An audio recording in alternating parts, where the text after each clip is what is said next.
Welcome back. I am Pemberton, and this is part 39 of Herodotus' Histories. Now we cross to Greece and to fear. Many cities have already given Xerxes earth and water. Those who mean to resist gather, swear an oath, and patch up their own quarrels. The Athenians send to Delphi and get back an oracle of pure despair, and then a second, hardly better, telling them to trust a wooden wall.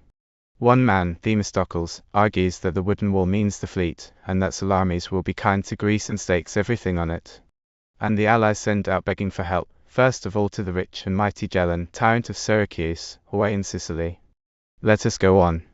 Among those who gave what was demanded were the Thessalians, Dolopians, Aenians, Parabians, Locrians, Magnesians, Malians, Achaeans of Theodes, and the Thebans, together with the rest of the Boeotians except the Thespians and Plataeans. Against these men the Hellenes who took up the war against the barbarians swore an oath. The oath was this: if their own affairs came to a good end, then all Hellenes who had given themselves over to the Persian without being compelled would be dedicated as an offering to the god at Delphi. Such was the oath sworn by the Hellenes.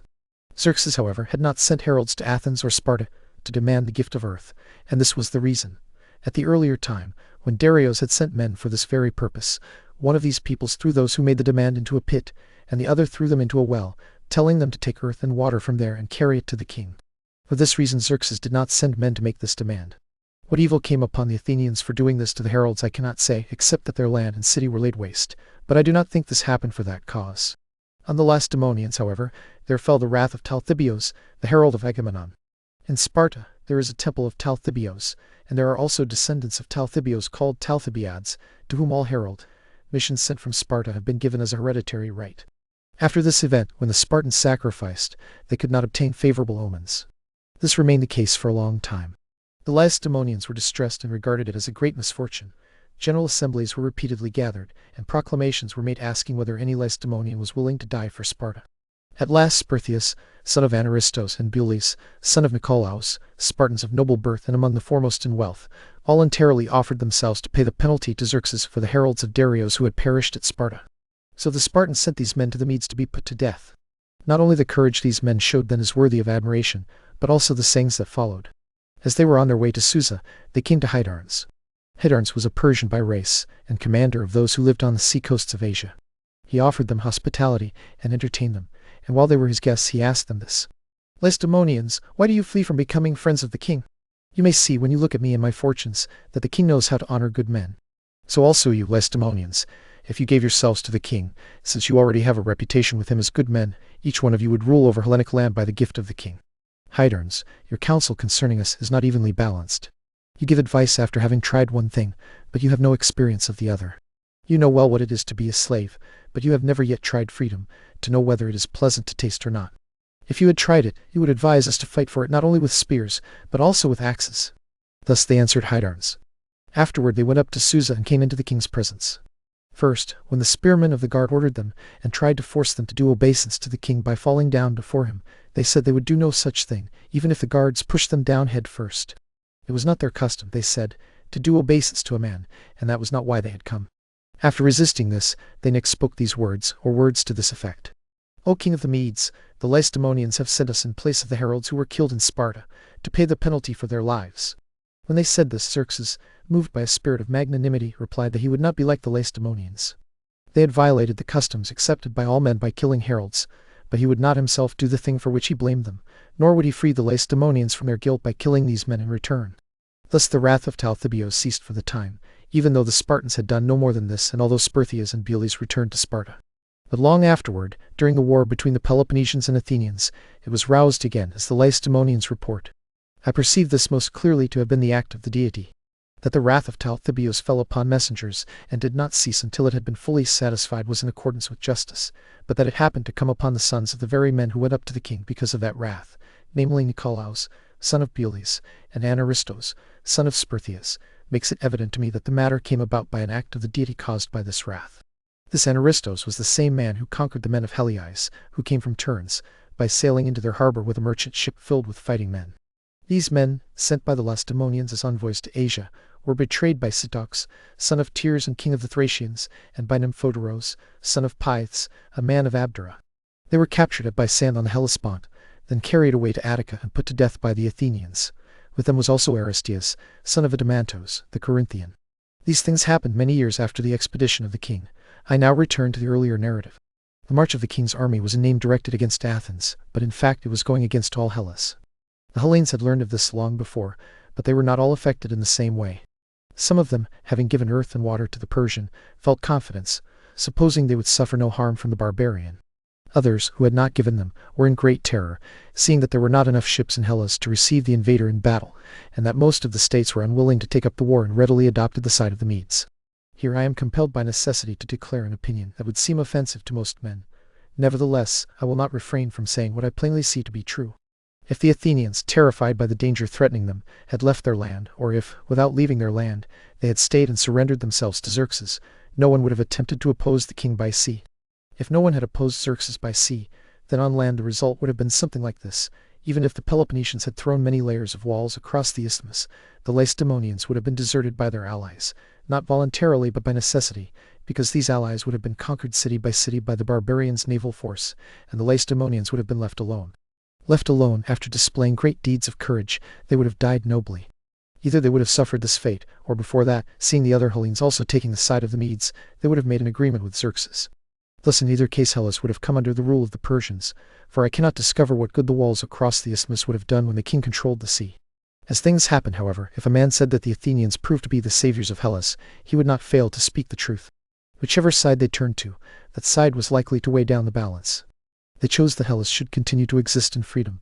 They roused all of Hellas that remained, as much as had not gone over to the Medes, and after the gods at least, they were the ones who repelled the king. Nor did the fearful oracles that came from Delphi and cast them into dread persuade them to leave Hellas.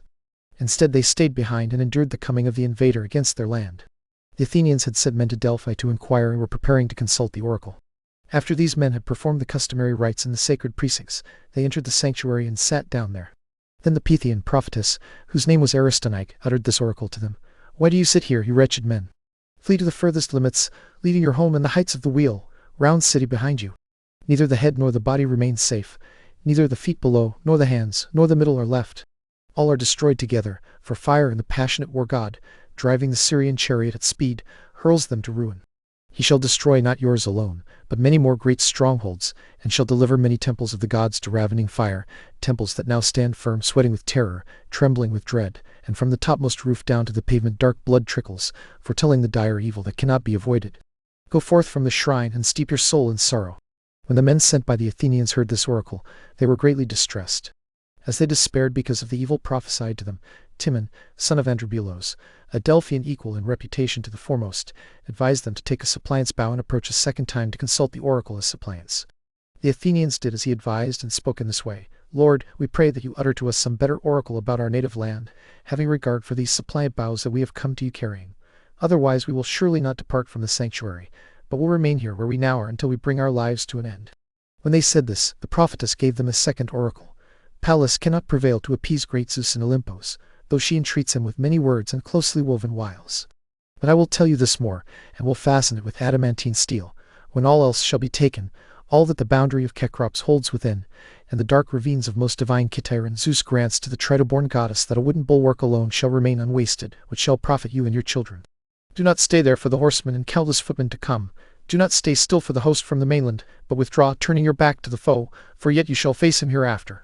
Divine Salamis, you shall cause sons of women to perish, either when the grain is scattered or when it is gathered together." This seemed to them, as in truth it was, a milder utterance than the former one. Therefore they had it written down and departed with it to Athens. When the messengers returned and reported it to the people, many different opinions were expressed by those who examined the meaning of the oracle. Among them were these two, most opposed to each other. Some of the older men said they thought the god had prophesied that the Acropolis would survive, because the Acropolis of the Athenians had in old times been fenced with a thorn hedge. They therefore guessed that the phrase wooden bulwark referred to that fence. Others, on the contrary, said that by this the god meant their ships, and they advised leaving everything else and preparing these. But those who said that the ships were the wooden bulwark were shaken in their interpretation by the last two verses spoken by the prophetess. "Divine Salamis, you shall cause sons of women to perish, either when the grain is scattered or when it is gathered together." Because of these verses, the opinions of those who said the ships were the wooden bulwark were disturbed, for the interpreters of oracles understood them to mean that, if they prepared for a sea fight, they were fated to suffer defeat around Salamis. There was an Athenian man who had lately begun to come forward and take a place among the foremost citizens. His name was Themistocles, and he was called the son of Neocles. This man said that the interpreters of oracles had not rightly understood the whole matter.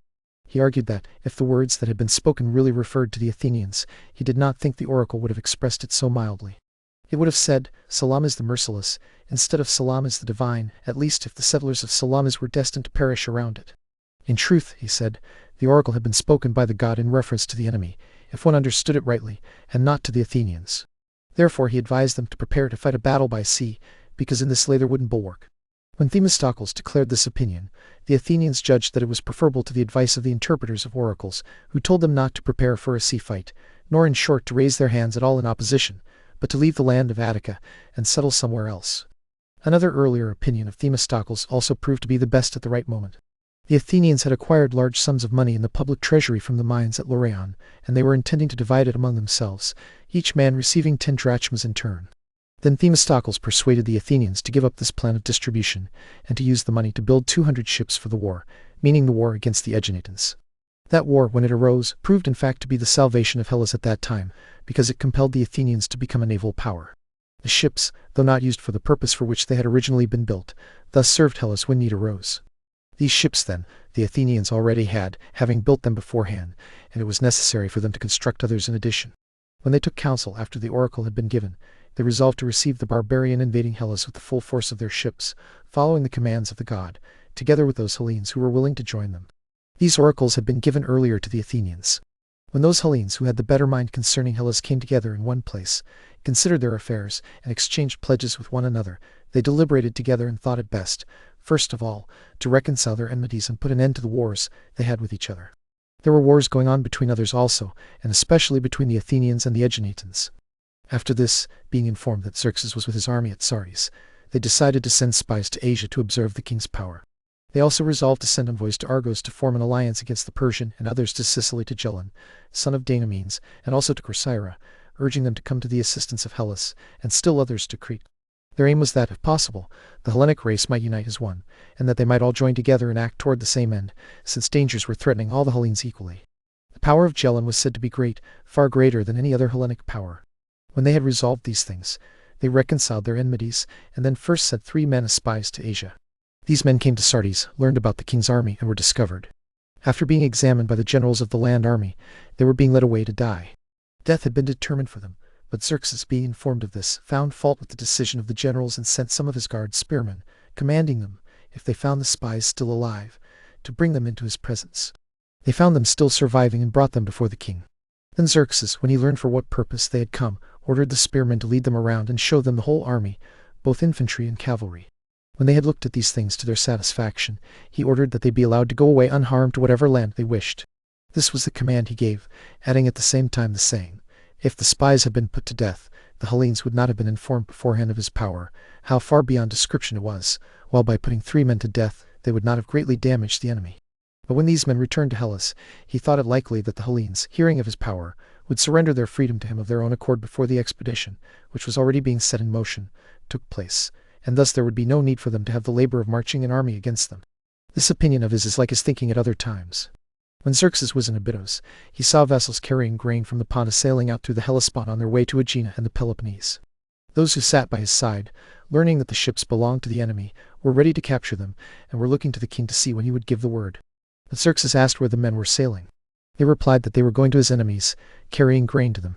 He answered, are we not also sailing to the same place as these men, furnished with grain as well as with other necessary things? How then do they wrong us, since they are carrying provisions for our use? The spies, after looking at everything in this way and then being dismissed, returned to Europe. Meanwhile, those Hellenes who had sworn alliance against the Persian, after sending out the spies, next sent envoys to Argos. The Argives report that their own affairs happened as follows. They say that they were informed at the very beginning of the movement the barbarian was setting in motion against Hellas. Having learned this and perceiving that the Hellenes would try to obtain their alliance against the Persians, they sent messengers to inquire of the god at Delphi and ask how they should act so that things might turn out best for themselves. They did this because lately 6,000 of their men had been killed by the Lacedaemonians and by Cleomenes, son of Anaxandrides. This in fact was the reason they sent to inquire. When they asked, the Pythian prophetess answered them as follows, you, a foe to your neighbors and beloved by the immortal gods, keep your spear within bounds and sit well guarded behind it. Guard the head well, and the head shall preserve the limbs and the body. Thus they say, the Pythian prophetess had replied to them before. Afterward, when the messengers of the Hellenes came to Argos, as I said, they entered the council chamber and spoke what they had been instructed to say. To what was said, the council replied that the Argives were ready to do as requested, on condition that they made peace with the Lacedaemonians for 30 years, and had half the leadership of the whole confederacy. By strict right, they said, the whole leadership belonged to them, but nevertheless it was enough for them to have half. This, they report, was the answer made by the council, even though the oracle forbade them to make the alliance with the Hellenes. They were anxious, they say, that a 30-year truce from hostility should be made, although they feared the oracle, so that during those years their sons might grow to manhood. If there were no truce, they feared that if another disaster should befall them while fighting against the Persian in addition to the one that had already happened, they might be subject to the Lacedaemonians for all future time. To the council's words, the envoys from Sparta replied that, as for the truce, they would refer the matter to their public assembly. But as for the leadership, they had been commissioned to answer and did in fact say this: they had 2 kings, while the Argives had 1. It was not possible to remove either of the 2 Spartan kings from the leadership, but nothing prevented the Argive king from having an equal vote with each of their 2 kings. Then, say the Argives, they could not endure the grasping selfishness of the Spartans, but chose to be ruled by barbarians rather than yield it all to the Lacedaemonians. They gave notice to the envoys to leave Argive territory before sunset, and said that if they did not, they would be treated as enemies. The Argives themselves report this much about these matters. But there is another story reported in Hellas, that Xerxes sent a herald to Argos before he set out to make an expedition against Hellas. They say that when this herald arrived, he spoke as follows: Men of Argos, King Xerxes says these things to you. We hold that Perses, from whom we are descended, was the son of Perseus, son of Danae, and was born from Andromeda, daughter of Cepheus. According to this, it would appear that we are descended from you. It is not fitting, then, for us to go out on an expedition against those from whom we trace our descent, nor for you to set yourselves against us by helping others. It is fitting for you to keep quiet and remain by yourselves. If things happen according to my mind, I shall consider no people of greater consequence than you. Having heard this, the Argives, it is said, considered it a great matter. Therefore at first they made no offer of help and asked for no share. But afterward, when the Hellenes tried to win them over, they knew well that the Lacedaemonians would not give them a share in the command, and asked for it merely so that they might have a pretext for remaining quiet. Some of the Hellenes also report that the following event, agreeing with this account, took place many years after these things.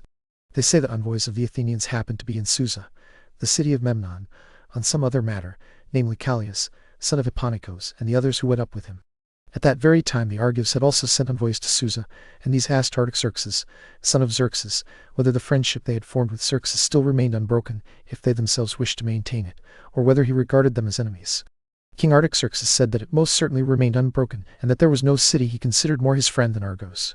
Now whether Xerxes really sent a herald to Argos saying what has been reported, and whether envoys of the Argives who had gone up to Susa asked Artaxerxes about friendship, I cannot say for certain, nor do I declare any opinion about the matters in question other than what the Argives themselves report.